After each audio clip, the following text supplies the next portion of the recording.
Salut tout le monde, bienvenue dans un nouveau vlog. Et on va commencer ce vlog par un énorme unboxing. Ouais, je sais, vous en avez marre. La meuf a fait que de recevoir des livres, elle nous gonfle. Je sais.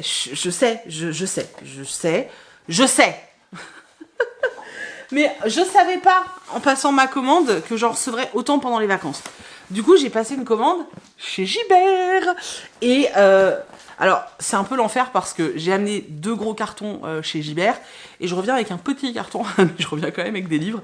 Il y avait plein de sorties qui me tentaient, de fou. Et il y a surtout les romans de Noël qui commencent à arriver. Alors, si vous me connaissez, si vous me suivez depuis longtemps, vous savez que j'ai un gros kiff pour les romans de Noël, c'est aller en librairie et les acheter en librairie. Je sais pas, il y a un truc qui fait que j'aime faire ça. Sauf que j'aimerais les commencer en novembre. Voilà, c'est comme ça, je cherche pas à comprendre. L'année dernière, j'étais frustrée, j'ai pas eu le temps de lire tout ce que je voulais sur les comédies de Noël, et du coup, j'ai envie de commencer plus tôt cette année. Donc je me suis dit, vas-y, tu peux en prendre un peu sur le site de Gibert. Et surtout, il y a une sortie que je voulais absolument... voilà. Et d'ailleurs, je m'en veux un peu de l'avoir acheté parce que ça aurait pu être une super idée de cadeau d'anniversaire. Voilà. Mais j'ai pas pensé, je l'ai commandé. Tant pis. Alors, je vous montre ça. Tout ça. Voilà. Alors, je vous montre...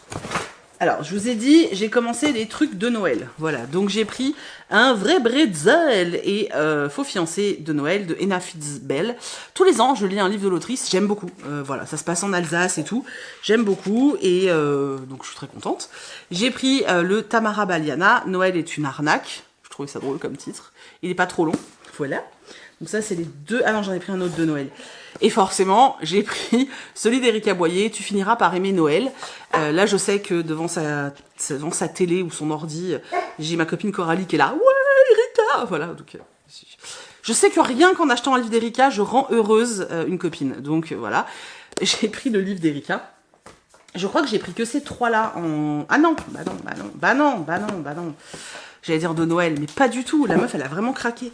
J'ai pris Bûche glacée et Cœur fondant de Anne Langlois. Donc c'est chez Nathan. Il est trop joli. Et c'est un roman en 24 chapitres. Donc pour attendre Noël. Alors c'est écrit extrêmement gros. Hein, c'est vraiment pour les jeunes, les enfants, les préados, on va dire. C'est vraiment écrit super gros. C'est un truc de ouf. Je sais pas si je vais le lire à Noël, enfin en 24 chapitres à Noël, parce que j'ai déjà celui de Sophie. Et honnêtement, je vais pas... Enfin, je vais me mélanger, moi, si j'en lis plusieurs d'affilée. Et j'ai vu que maintenant, c'était bien à la mode. Il y en avait beaucoup en anglais, il n'y en avait pas en français. Ça y est, ça vient. Et en anglais, non. Pour Noël, j'ai aussi pris le livre de Clarisse Sabar. Donc, elle en avait pas fait l'année dernière. Donc voilà, il y en a un cette année, j'ai super hâte de le lire. Ensuite, j'ai pris celui-ci, donc Célèbre de Maud Ventura. J'avais envie de tester, voilà. J'ai vu autant d'avis dithyrambiques que d'avis comme ça. Ouais, les gens faisaient vraiment cette tête. Du coup, j'ai quand même envie d'essayer, ça m'intrigue. On verra. Voilà. De toute façon, quand j'achète des livres chez Gibert, c'est avec ma cagnotte, donc je dépense pas de sous, donc je culpabilise un peu moins et je tente des choses que je ne tenterai pas sur d'autres achats. Voilà, ensuite, ça je suis trop contente, le nouveau Ruth Ware est sorti, donc dans l'ombre d'April. Tout le monde voulait sa vie, quelqu'un voulait sa mort. J'aime vraiment beaucoup cette autrice. Moi, j'avais commencé à la lire avec La clé du sang. Et depuis, j'ai continué, parce que vraiment, c'était super chouette. En plus, il est jaune, j'adore le jaune. Voilà, en ce moment, j'ai très envie de thriller. Ce qui tombe bien, parce qu'au mois de novembre, c'est le Black November. C'est un challenge organisé par Séverine de Il est bien ce livre. Tous les ans, il y a très peu de consignes. En général, il y a 4 consignes. C'est surtout le but de lire plein de thrillers pendant un mois. Donc, je vais pouvoir me faire plaisir au mois de novembre. En novembre, je vais sûrement alterner, tu sais, thriller, romance. Ensuite, un livre qui me faisait super envie. Parmi les fleurs bruissent les secrets de Adrienne Young. Voilà, il est franchement... non mais tu trouves pas qu'il fait... Il fait tellement automnal, c'est un truc de dingue. Le jaspage est extrêmement bien réussi parce qu'en fait, il est, vous voyez, dans la continuité du bouquin. Et ça, c'est sublime. Voilà. Adrienne Young, j'avais beaucoup aimé sa saga Fable. Et du coup, là, j'avais envie de voir la suite. Derrière, ils mettent « Une femme risque tout pour mettre fin à la malédiction qui touche sa famille depuis des générations ». Voilà, c'est tout. Je sais pas pourquoi je me suis pas arrêtée. Mais voilà, c'est tout. Mais ça a l'air très cool. Ensuite, j'ai pris cette nouvelle sortie. Je vous en ai parlé, dans l'unboxing. Je sais pas si vous l'avez déjà vu ou si vous le voyez. Non, vous le verrez après. J'adore l'autrice Liz Seven. Vraiment, j'aime ce qu'elle fait. Et je suis extrêmement contente parce que là, il y a 2 de ses romans qui sortent. Il y en a un qui est sorti chez Scrineo, donc c'est une comédie, enfin, un romance de Noël. Et chez Flammarion, on a celui-ci, Une âme pour une âme, La promesse d'Avalon, de Liz Seven. Et alors, vous voyez le chat noir, là, comme il est beau. Non, mais ce livre est beaucoup trop joli. Je suis trop contente. Vraiment, je suis trop contente. Ensuite, j'en ai pris plein. J'ai pris celui-ci, Dot de sang, chez Sabran. Et je crois que ça parle de violence conjugale. Donc, à mon avis, c'est pas à mettre entre toutes les mains et tous les... C'est pas à mettre entre tous les lecteurs, entre toutes les mains de tous les lecteurs. Ouais, c'est plus français ça. Voilà, il est très court. Je m'attendais pas du tout à ce qu'il soit aussi court, mais je crois que c'est ça. Est-ce que on a des trigger warnings dedans? Ouais, non. Ah si, avertissement. Agression sexuelle, automutilation, drogue, guerre, harcèlement, manipulation affective, meurtre, mort, relations toxiques, sang, sexe, violence, violence conjugale. Oui, bah... Dans un si petit livre. Voilà. Mais j'ai vu des avis très bons, donc j'ai très envie de le lire. Bon, j'ai également pris Requiem pour les fantômes de Catherine Arden chez De Noël. J'adore cette autrice, elle a une plume incroyable. C'est celle qui a fait L'ours et le rossignol, La fille dans la tour et L'hiver de la sorcière. Je trouve qu'elle a vraiment une plume très poétique, très enchanteresse. Et j'ai pas du tout vu passer ce roman, alors je suis peut-être juste pas les contes qui en ont parlé, mais je me suis dit, il faut absolument que je le lise, donc je me le suis pris. On est en janvier 2018. Voilà. Je crois qu'on parle de la Première Guerre mondiale, de personnes qui vont rester coincées dans un bunker. Enfin, d'ailleurs, un truc un peu chelou, mais on est quand même dans du fantastique, de la fantaisie fantastique. On est quand même avec Catherine Arden, quoi. Ensuite, j'ai pris un incontournable. Voilà, donc Le Familier de Lébar Dugo. Moi, j'adore l'autrice, c'est pas nouveau. En tout cas, j'adore les écrits de l'autrice. Parce que bon, quand on dit j'adore l'autrice, c'est un peu chelou dans le sens où on les connaît pas, hein, en vrai. Et puis, j'ai pas envie de la connaître. Moi, je veux juste lire ses livres. Et ouais, j'aime vraiment beaucoup les romans qu'elle sort. Et du coup, j'avais forcément très envie de lire celui-ci. Voilà. Oh, là, là, là, là. Ça se passe à Madrid. Bon, bref, j'ai très hâte. Weasley aussi a très hâte, comme vous avez pu l'entendre. Voilà. Il y a une saga que j'aime de tout mon cœur depuis très longtemps. Qui était sortie chez PKJ il y a longtemps. Et en fait, PKJ avait décidé d'arrêter de la publication, ce qui fait qu'on n'a pas eu la suite. J'étais extrêmement déçue, j'étais extrêmement triste. Alors en plus les couvertures étaient très belles, mais alors l'histoire les gars, l'histoire c'était un bijou. Et je suis trop heureuse parce que les droits ont été rachetés et on va avoir enfin l'intégralité de cette saga. Et en plus on l'a en hardback, donc il s'agit d'une Bresse sous la cendre, de Sabataïr, donc ça sort chez Big Bang. Vous pouvez pas imaginer la joie et le bonheur. Alors je peux déjà vous le dire, lisez cette saga, lisez ce livre, il est incroyable. Vraiment, j'ai tellement envie d'y retourner, vous imaginez même pas. Bref, ce livre est incroyable, mais vraiment, on est un peu dans une ambiance romantique, etc. Et franchement, j'ai jamais compris pourquoi. Je me dis mais c'est pas possible que les ventes n'aient pas décollé. Ce livre et cette saga est extraordinaire et je comprenais pas. Bref, en tout cas c'est un bijou, je peux vous le dire. Je vais le relire avec grand plaisir. D'ailleurs on pourrait peut-être se faire une LC s'il y en a qui sont tentés, je sais pas. Bref, en tout cas je suis beaucoup trop très contente de cette commande. Il y a déjà des trucs de Noël et tout, c'est beaucoup trop cool. Je vous reprends plus tard quand ma commande Amazon va arriver, puisqu'elle arrive aussi aujourd'hui.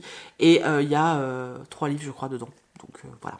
Je me dépêche, j'ai plus de batterie. J'ai reçu un autre colis. Chris l'avait oublié dans le garage. Ça vient de chez Bayard. On va vite regarder ce qu'il y a dedans. Hop. Mais pourquoi ils envoient les livres là-dedans maintenant? Je comprends pas. Je sais pas, je comprends pas. Bon, bref. Donc j'ai reçu ça.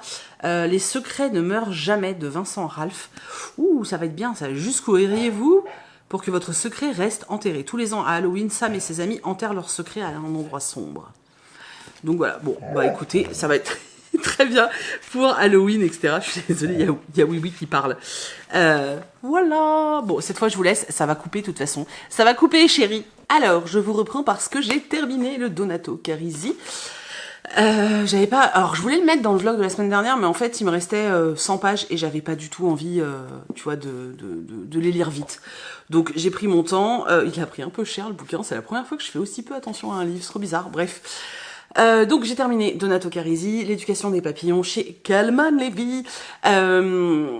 J'adore l'auteur. De toute façon, je pense que si vous me suivez, vous savez... je pense que si vous me suivez, vous savez depuis longtemps que j'aime Donato Carisi. Tous les ans, je lis la nouveauté. C'est très rare que je n'aime pas ce qu'il fait. D'ailleurs, je crois que ça m'est jamais arrivé de vraiment pas aimer. Et en fait, j'avais vu des avis pas ouf sur ce titre-là. J'appréhendais un peu. J'avoue que j'appréhendais un petit peu, même si je me fie pas forcément tout le temps aux avis, parce que j'ai remarqué que mais souvent, je vais pas dans le même sens que tout le monde. Donc voilà. Et en fait, j'ai beaucoup aimé. Franchement, c'était super chouette. Je l'ai même raconté à Chris au fur et à mesure de ma lecture.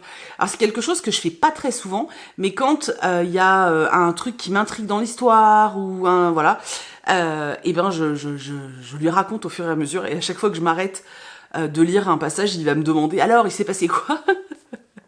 donc voilà. Et en fait c'est quand je sais que l'adaptation ciné lui plairait. Je pense que c'est surtout ça. Et clairement celui-ci, je pense en version série ou film, il aurait kiffé.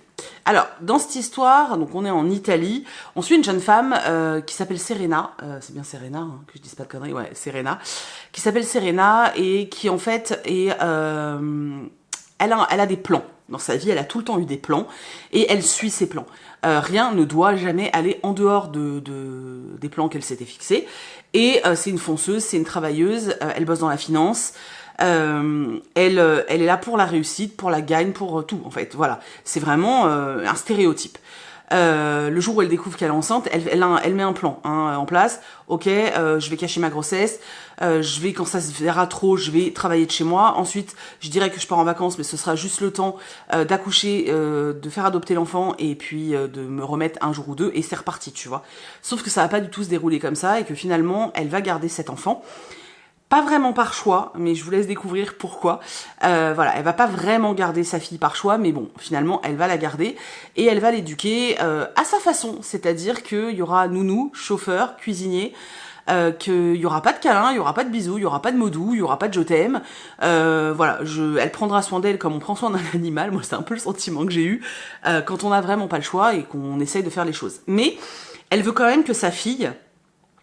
Aurora, elle veut quand même que sa fille Aurora ait vraiment les bonnes bases pour la vie future en fait, parce que quelque part Aurora c'est sa représentante en fait, voilà, donc il faut qu'elle soit très bien. Bref, elle estime que là c'est le moment pour Aurora d'apprendre à skier, donc elle l'envoie dans une espèce de colonie de vacances pour riches en Suisse, où elle va apprendre à skier, où elles seront juste entre filles, elles seront 12 petites filles, et voilà.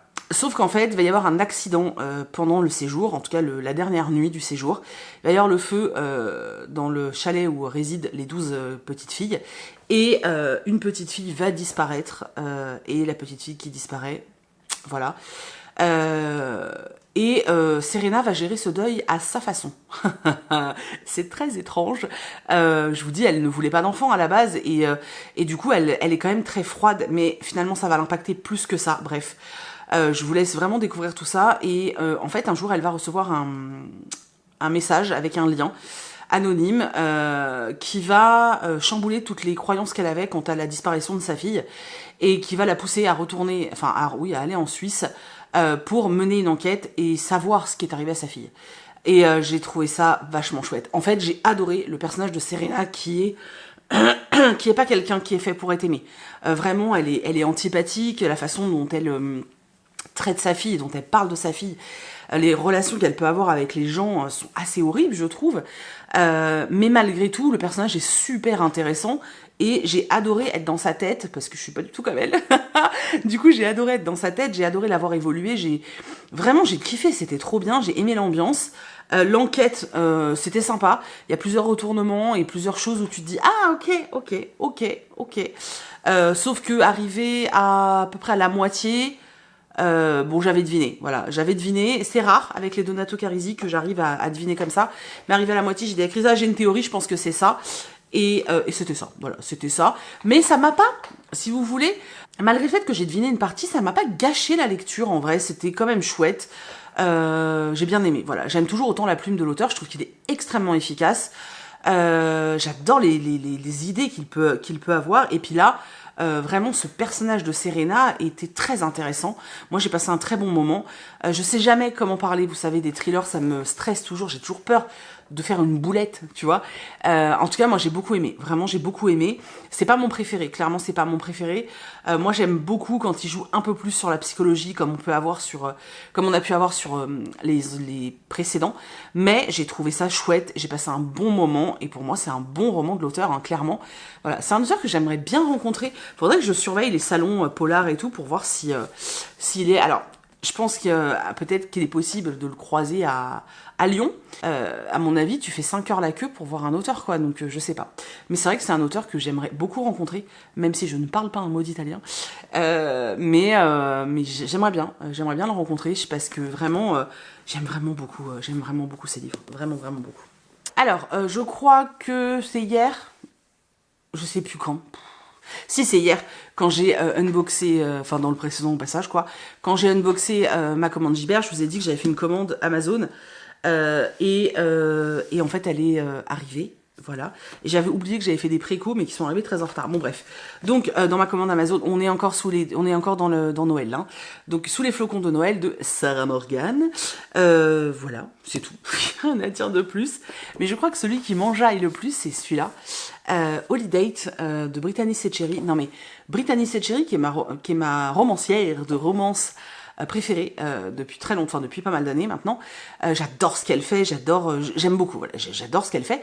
Elle a sorti une romance de Noël, mais c'est juste trop cool. Alors je le savais, je l'avais repérée depuis pas mal de temps, mais je suis trop contente et j'ai vraiment vraiment hâte de la lire. Mais j'ai dit que pour l'instant là, je lis du Halloween. En plus j'ai quelques livres en VO que je veux absolument lire pour Halloween, donc d'abord je lis du Halloween et je passe à ça après. Alors, le fameux livre que je vous disais hier, c'est bizarre et tout. En fait, quand j'ai passé ma commande Gibert, je sais pas, il y a 2 bouquins qui ne sont pas dans ma commande et pourtant je suis persuadée de les avoir commandés en fait. Donc il y avait celui que je vais vous montrer maintenant et il y en a un autre que du coup j'ai commandé sur le site de la Fnac parce que j'ai vraiment très envie de le lire. Bref, donc c'était ça, voilà, c'était ça, le Hunger Games illustré. Ouais, je sais, c'est du marketing, je le sais, franchement, je le sais. Voilà, on a eu des collectors l'année dernière. En fait, c'est leur poule aux œufs d'or chez PKJ.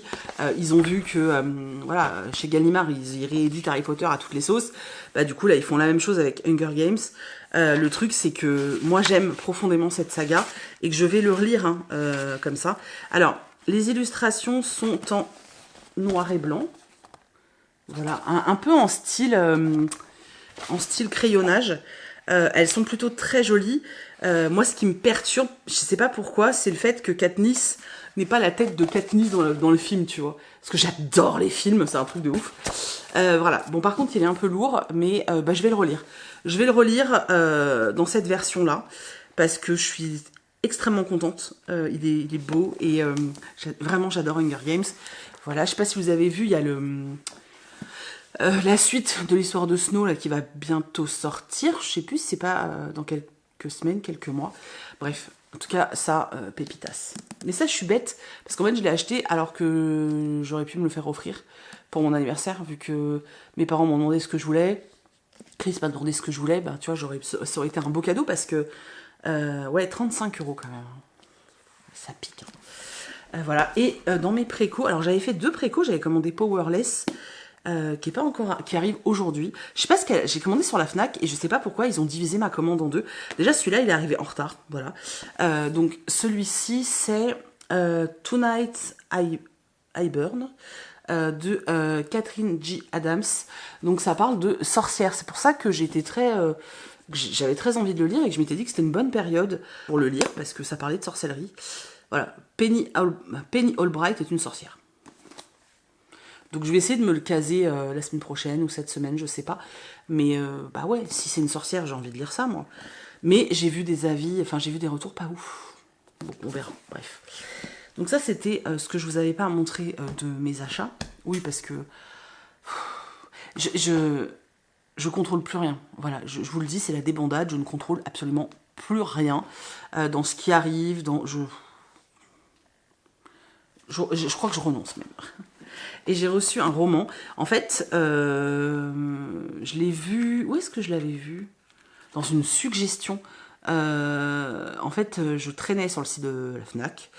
Et... non, c'est pas ça, je raconte des carabistouilles. J'étais sur Amazon en train de mettre à jour ma wishlist, puisqu'il y a des romans en VO que j'ai achetés quand j'étais en Angleterre. Donc je triais ma wishlist. Et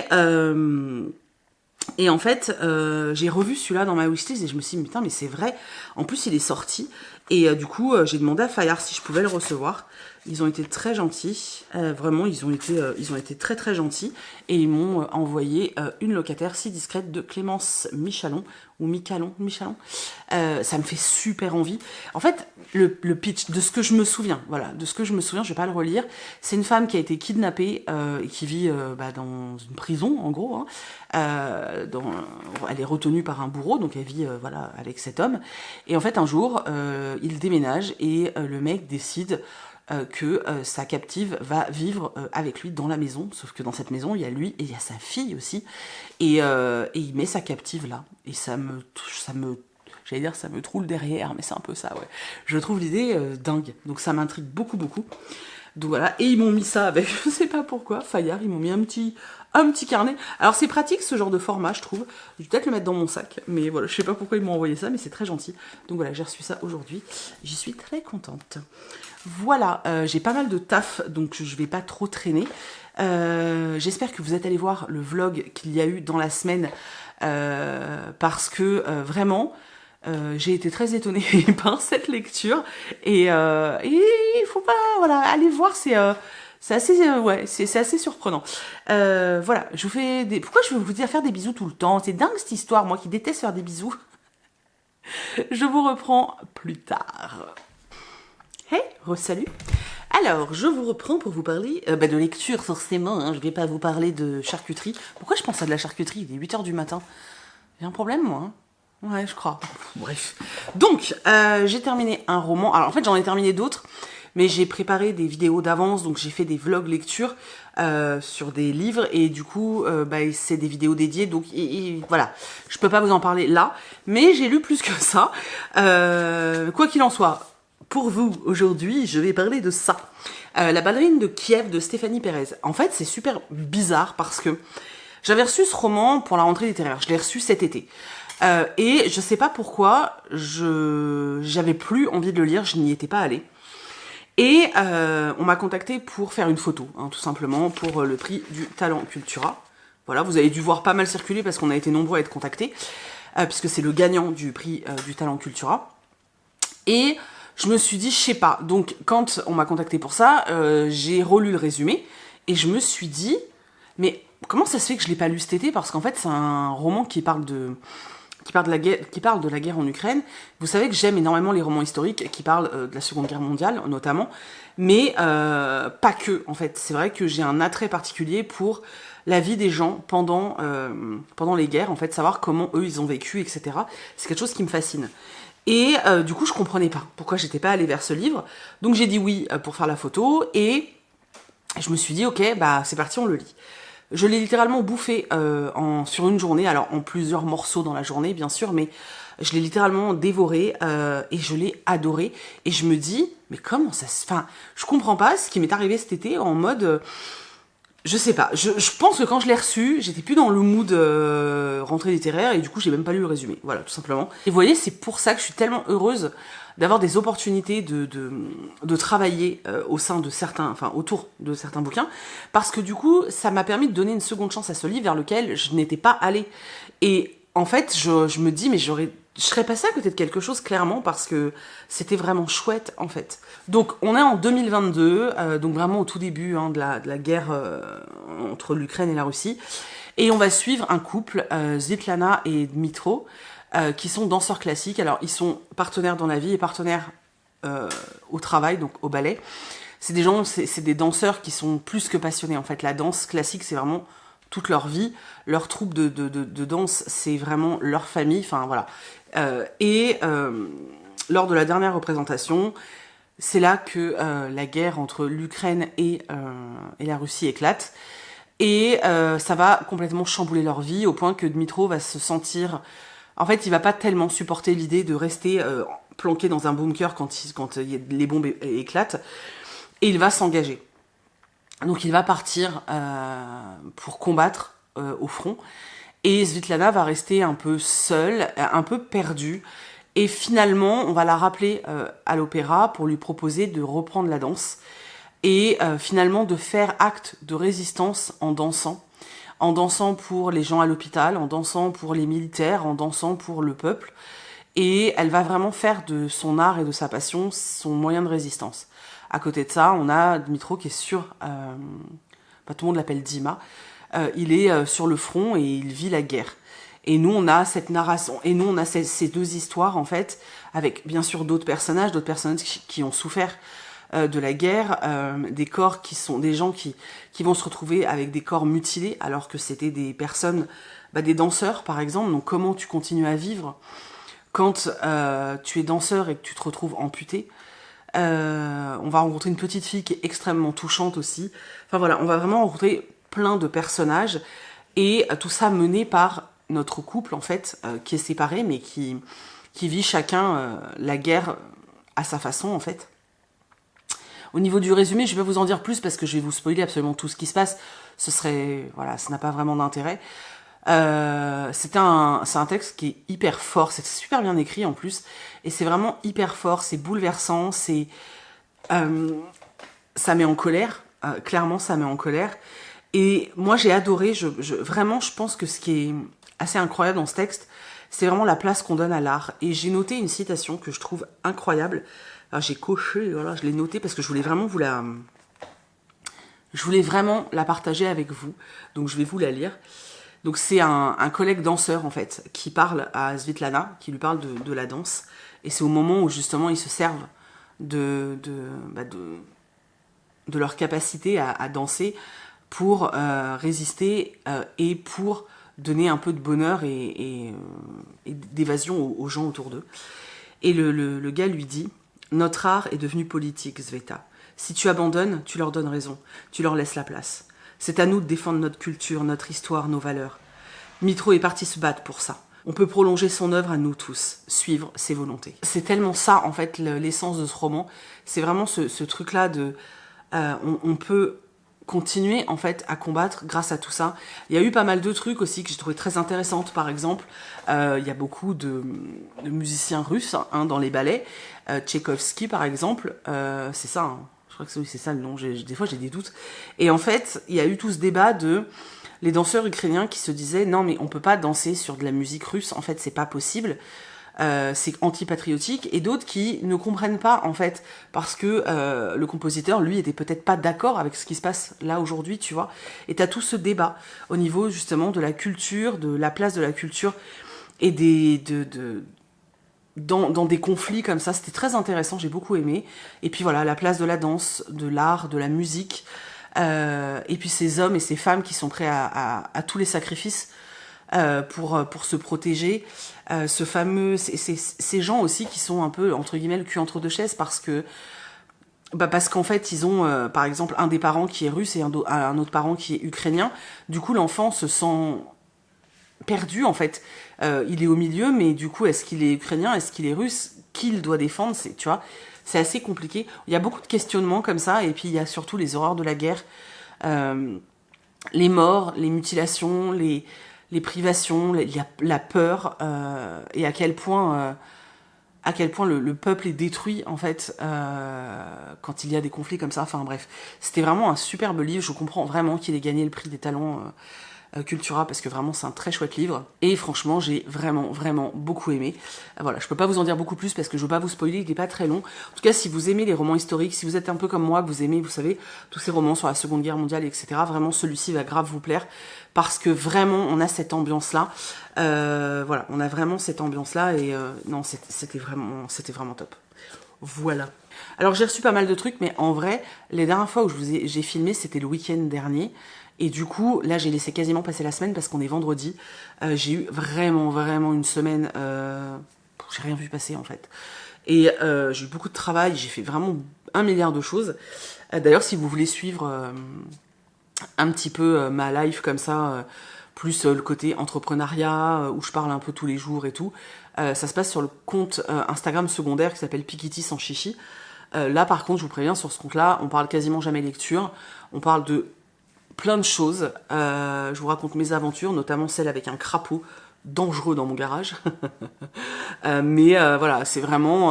voilà, si vous venez sur ce compte-là, je vous mets le lien en barre d'infos, mais si vous venez sur ce compte-là, dites-vous bien que c'est pour le côté relax, détendu, où je fais beaucoup de stories. Je poste pas forcément beaucoup de réels ou beaucoup de photos, mais c'est surtout des stories pour échanger, papoter, etc. sur plein d'autres sujets et où je peux me lâcher, dire exactement ce que j'ai envie de dire. Et là, par contre, voilà. Donc, si vous venez, c'est en sachant ça et en sachant également que je n'accepte pas sur ce compte-là des commentaires tels que oh mais moi je te suis pas pour ça. Là, non, c'est pas possible. Je veux pas de râleurs sur ce groupe, donc voilà. Mais si vous avez envie de suivre un peu plus mon quotidien, c'est là-bas que ça se passe. Donc voilà, donc cette semaine, j'ai eu beaucoup de travail et voilà, donc j'ai pas du tout le temps de vous reprendre. Et ce qui fait que j'ai pas mal de choses à vous montrer. Alors, j'ai des services presse, donc j'ai reçu ce petit ouvrage, c'est chez Dupuis, et ça a l'air vraiment chouette. Alors c'est sur le conflit israélo-palestinien. Alors vous voyez, c'est vraiment tout petit, mais en fait, alors j'ai pas fini de le lire, mais je trouve ça hyper complet. Donc vous avez en format BD comme ça, et ensuite vous avez, on vous explique tout sur le conflit. Ensuite, vous avez les protagonistes. Vous avez vous avez plein de choses concernant l'histoire. Et je trouve ça hyper chouette. Franchement, c'est vraiment cool comme petit ouvrage. Très enrichissante et surtout, ça permet de mieux comprendre certaines choses.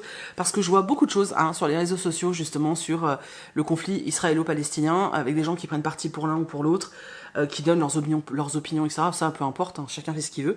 Mais c'est vrai que je me demande si tout le monde a vraiment le bagage nécessaire et au niveau de la connaissance de ce conflit, et ce serait bien de se renseigner un petit peu, voilà. Donc ce type d'ouvrage peut être plutôt pas mal. Alors je vous dis ça, mais je l'ai pas encore lu, mais c'est pour ça que moi je l'ai demandé. C'était pour voir justement s'il était abordable pour tous, etc. Bref. Ensuite, de la part de Kalman Levy, j'ai reçu 2 romans, c'est des suites. Donc j'ai reçu celui-ci, donc c'est Petit meurtre au Tricot Club, un Noël semé d'embûches de Sylvie Baron. Je vous avais dit que je vous l'ai montré d'ailleurs. Voilà, j'avais acheté le tome 1, Petit meurtre au Tricot Club, pour le lire avant d'attaquer celui-ci. Donc il faut absolument que je le lise parce que celui-là, il faut que je le lise en décembre. Donc voilà. Donc ça, c'était de la part de Kalman Levy. J'ai aussi reçu celui-ci. Donc c'est La Brigade des Buses, l'emmerdeuse professionnelle de Ludovic Mélon. Ça a l'air trop cool. Non mais c'est un cochon sur la truc. Par contre, j'avais pas tilté que c'était un tome 2. Je sais pas pourquoi j'ai pas percuté. Donc je vais peut-être lire le 1 avant. Ce serait bien. Donc il faut que je m'achète le 1. Voilà. Ensuite, j'ai reçu, alors là, pépitas patatas, hein, j'ai reçu de la part d'Albert Michel. Franchement, ils nous ont envoyé un collector. Je suis choquée. Donc c'est de Stephen King et de Peter Straub. Donc c'est Le Talisman. J'avais essayé de le lire il y a quelques années, j'avais pas trop accroché. Je vais réessayer, voilà, je vais réessayer. Je vais réessayer, et puis de toute façon, c'est King. Surtout que dedans, il y a un interview exclusif de l'auteur, donc voilà. Il est magnifique ce livre, vraiment il est magnifique. Et j'ai reçu le nouveau Maxime Chatham, et je suis très contente parce que, alors, autant il y a certaines années, il me tente moyennement, mais alors celui-là, il me tente, mais de fou malade. Donc c'est Prime Time de Maxime Chatham. Ils mettent derrière, alors que des millions de téléspectateurs regardent le 20h sur la chaîne nationale, un homme masqué, la voix déformée, prend en otage les présentateurs vedettes. Si le direct est coupé, il le tue. Voilà. J'aime bien le côté un peu huis clos, un peu, tu vois, voilà. Donc pourquoi pas. Et j'ai reçu également le tome 7 de Sorceline. Voilà, c'est une BD que j'aime vraiment beaucoup. Je crois pas encore avoir lu le 6, mais je vais m'y atteler. Il faut que je trie et que je range mes BD, moi, parce qu'il y a un bazar, c'est pas possible. Voilà, donc ça, ce sont les services presse que j'ai reçus, du coup, cette semaine. Et moi je me suis acheté des petites choses. Alors j'avais préco, comme je pense les 3/4 du BookTok, Powerless, donc c'est de Laura Roberts, chez Olympe, voilà. Par contre, je trouve que la qualité du bouquin, je sais pas, j'ai l'impression qu'il s'abîme vite, il y a intérêt à faire super gaffe, quoi. Ouais, je sais pas. Bref, j'ai super hâte de le lire. Tout le monde dit qu'il y a une petite vibe Hunger Games. J'ai même vu qu'il y avait des polémiques, comme quoi elle aurait copié Hunger Games. Enfin bon, bref, peu importe.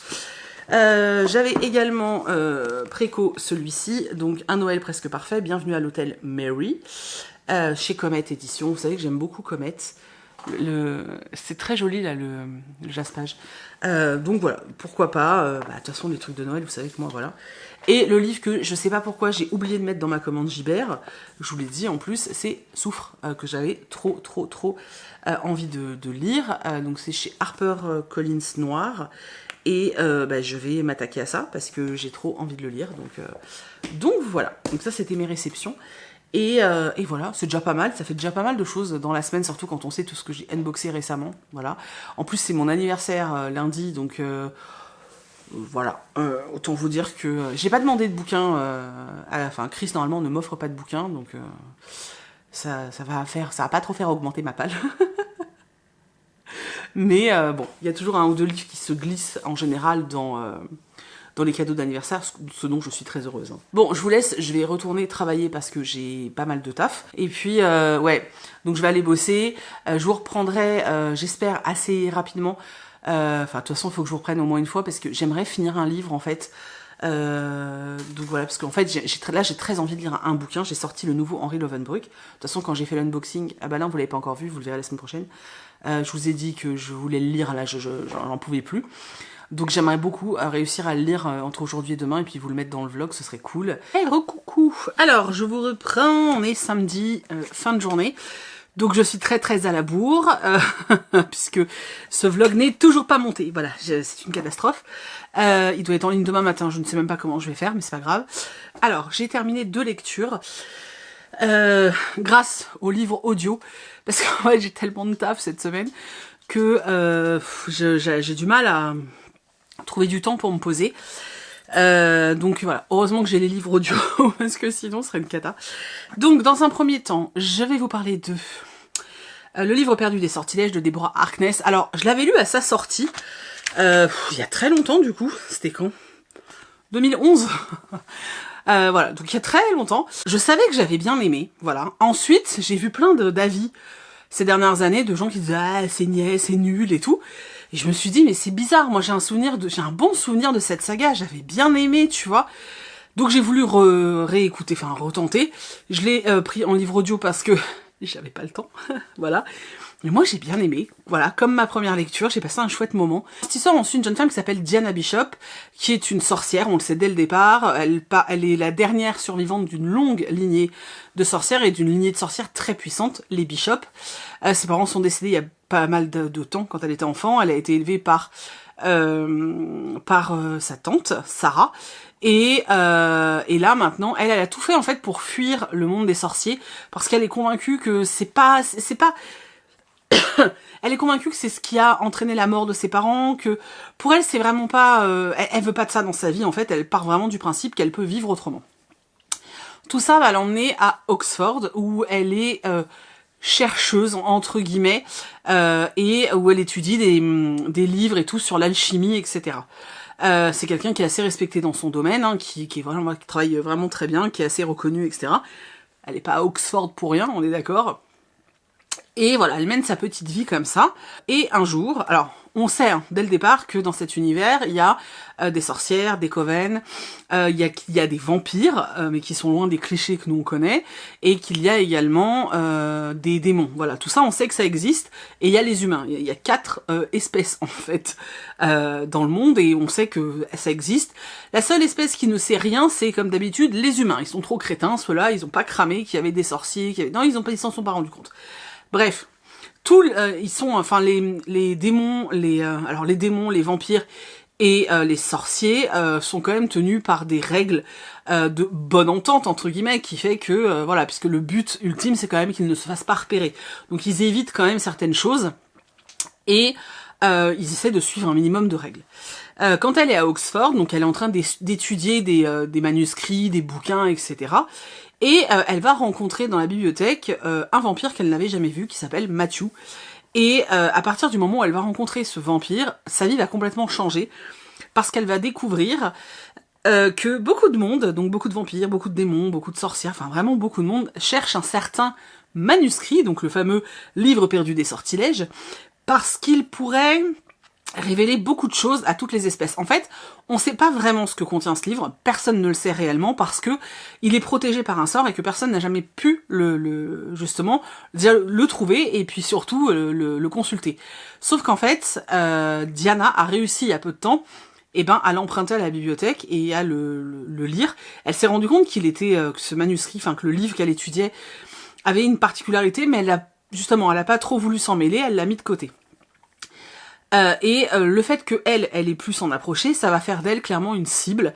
Et Matthew, qui au début était simplement là pour avoir ce manuscrit, va finalement s'attacher à Diana et vouloir à tout prix la protéger. Voilà, donc nous on est dans cette histoire-là, avec ces deux protagonistes qui ne sont pas censés être ensemble parce que justement on évite le mélange des espèces, et qui sont attirés l'un par l'autre, qui ont du mal à résister à cette attirance, et en même temps, lui il veut absolument la protéger, elle veut pas se servir de sa magie, mais elle se rend bien compte qu'il se passe quelque chose, elle comprend pas trop pourquoi tout le monde est après elle, enfin vraiment il y a plein de choses comme ça, et voilà, elle va rencontrer beaucoup de monde, notamment la famille de Matthew, donc la famille de vampires de Matthew. Ils vont aussi rencontrer la famille du coup de Diana, donc sa tante qui est sorcière et sa compagne, et leur maison qui est assez particulière puisque la maison est vivante et n'en fait qu'à sa tête. C'est-à-dire qu'à chaque fois que des gens arrivent à la maison, la maison fait pousser une nouvelle pièce par exemple. J'adore ce genre de truc.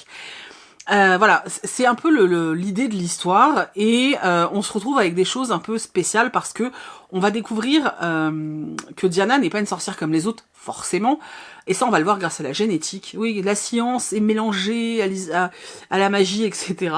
Et on va se rendre compte qu'elle a des capacités vraiment très très importantes, à savoir que les sorciers et les sorcières ont tous des capacités assez particulières. Alors, ils peuvent faire différentes choses, mais par exemple, on va avoir une sorcière qui va être spécialisée dans, je sais pas, tout ce qui va être prophétie, divination.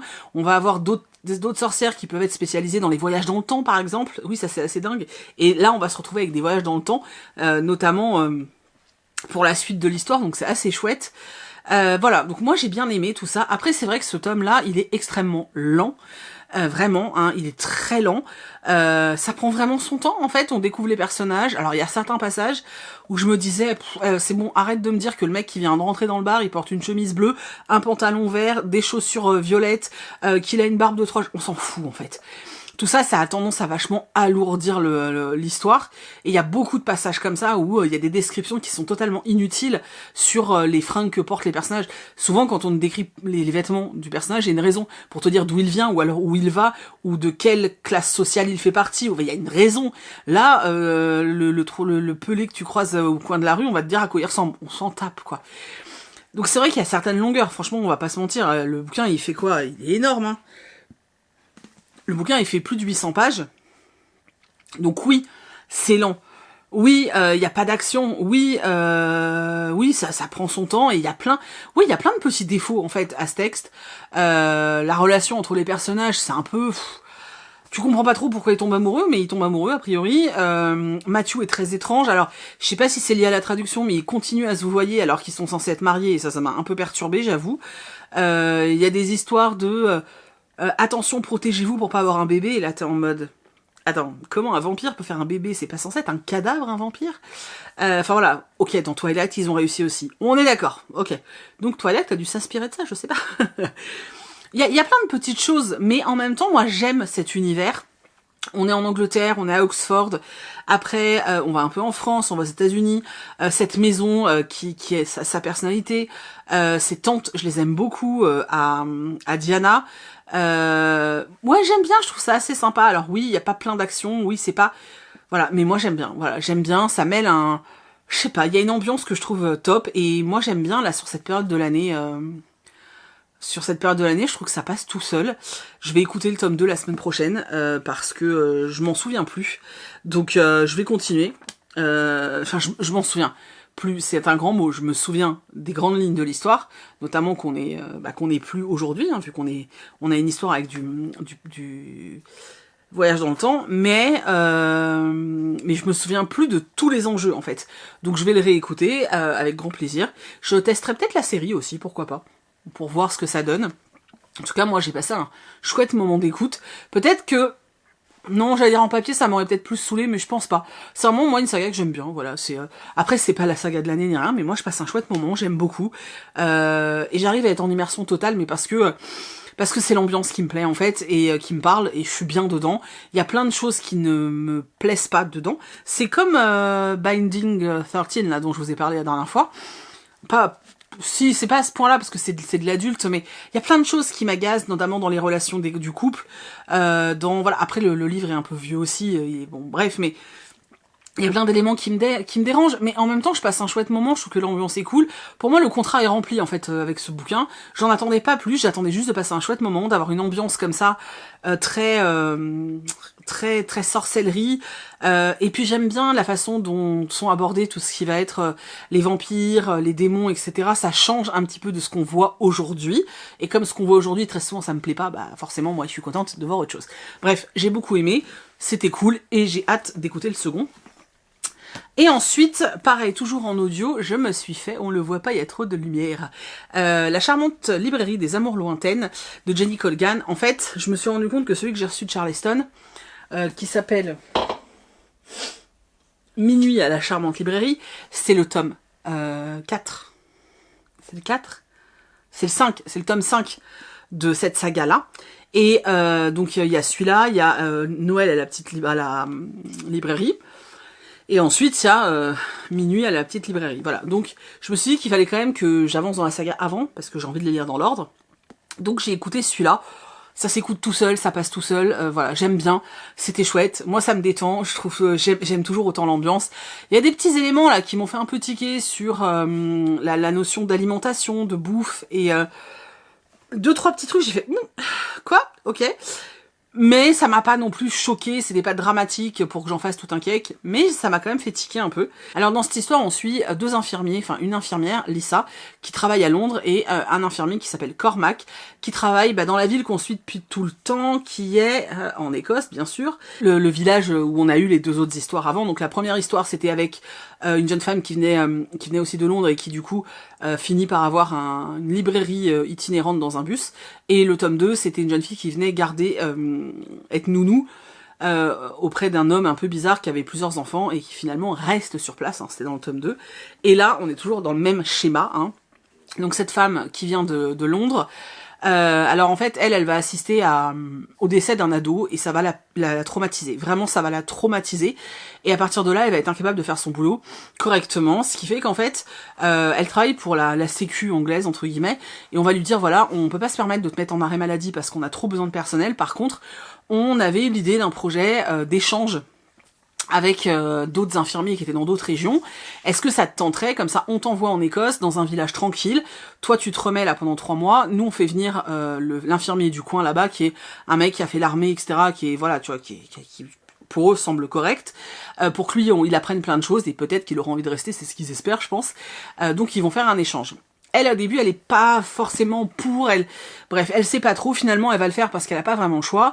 Cormac, qui lui était en Écosse, se dit, bon, pourquoi pas.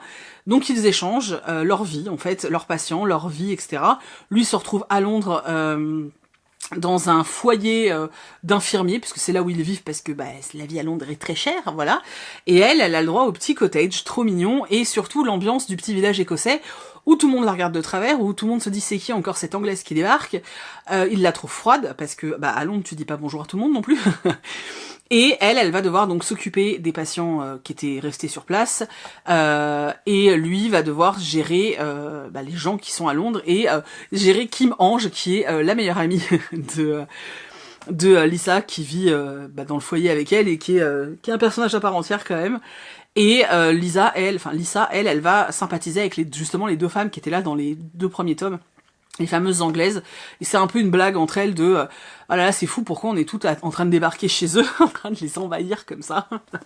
Et voilà, c'était sympathique, on sait qu'il va y avoir une romance qui commence par des échanges de mails puis de SMS entre Cormac et Lisa, et du coup c'était chouette parce que c'est du très gros slow burn. On s'occupe beaucoup des personnages secondaires qui sont soit les amis à Londres, soit les amis dans le village là en Écosse.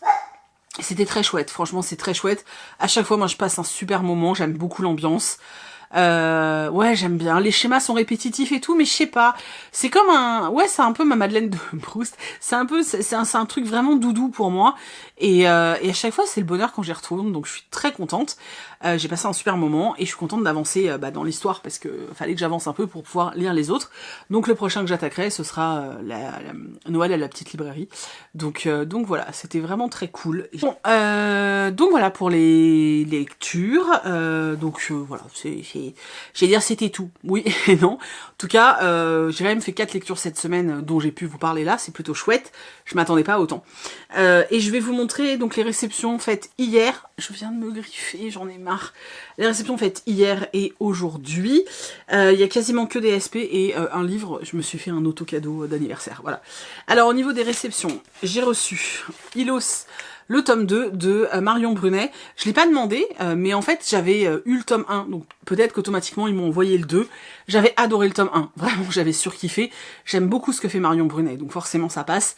Et j'avoue que j'ai très très hâte de lire le 2, donc je suis très contente de l'avoir reçu. Ensuite, de la part de Albin Michel Jeunesse, j'ai reçu ce roman, donc Love Never Falls. Ah non, Love Never Fails, Side A, enfin face A, de Mélissa Bellevigne. Le livre est très joli. Et j'aime beaucoup, enfin j'aime bien Mélissa Bellevigne, ça passe plutôt bien avec moi. Donc quand on me l'a proposé, je me suis dit pourquoi pas, ça me tentait plutôt bien. J'aime beaucoup la guitare qu'on voit, je sais pas si vous la voyez bien, bref. J'ai hâte de voir ça. J'ai reçu de la part d'Albin Michel le nouveau Catherine Pancol, mais il a une taille, vous voyez, par rapport à ma tête. Pour un Albin Michel, on dirait presque un poche. C'est super chelou. Voilà. Donc il s'appelle Sous les platanes de Manhattan. Et alors c'est écrit super gros. Je crois que c'est un truc un peu différent d'habitude. Je sais pas, j'ai hâte de voir ce que l'autrice nous propose. J'aime beaucoup cette autrice. Et j'ai reçu un colis Gallimard. Donc dedans il y avait I Gave You My Heart, 12 romances de Noël. Voilà. De Stéphanie Perkin, voilà, c'est une anthologie. J'ai reçu un collector, il est très joli. Je suis désolée pour les couleurs, je suis obligée de mettre la ring light parce qu'en fait il fait nuit. Donc c'est pas que c'est Le Petit Soldat de Sarah Pennypacker. Et vraiment, l'objet livre est très beau et j'aime beaucoup. J'aime beaucoup. J'ai également reçu Croire aux mutants de Laura Freducci. Je me souviens plus, mais voilà, je pense que rien que le titre, ça me parle. Et j'ai reçu All the Hidden Monsters de Amy Jordan. Je ne m'en souviens plus, mais il me semble qu'il y a des sortes de loup-garou quand tu vois la griffure là sur le bouquin. Mais je me souviens plus de tout. Voilà. Donc ça, c'est les services presse que j'ai reçus. Je me suis fait 2 cadeaux. D'abord cet album-là, donc Noël à Poudlard, qui est vraiment sous format d'un album jeunesse, je vous montre, qui nous raconte le premier Noël, le Noël du tome 1 en fait. Hein. Vous voyez, c'est vraiment sous format album. Là vous avez un petit passage et tout.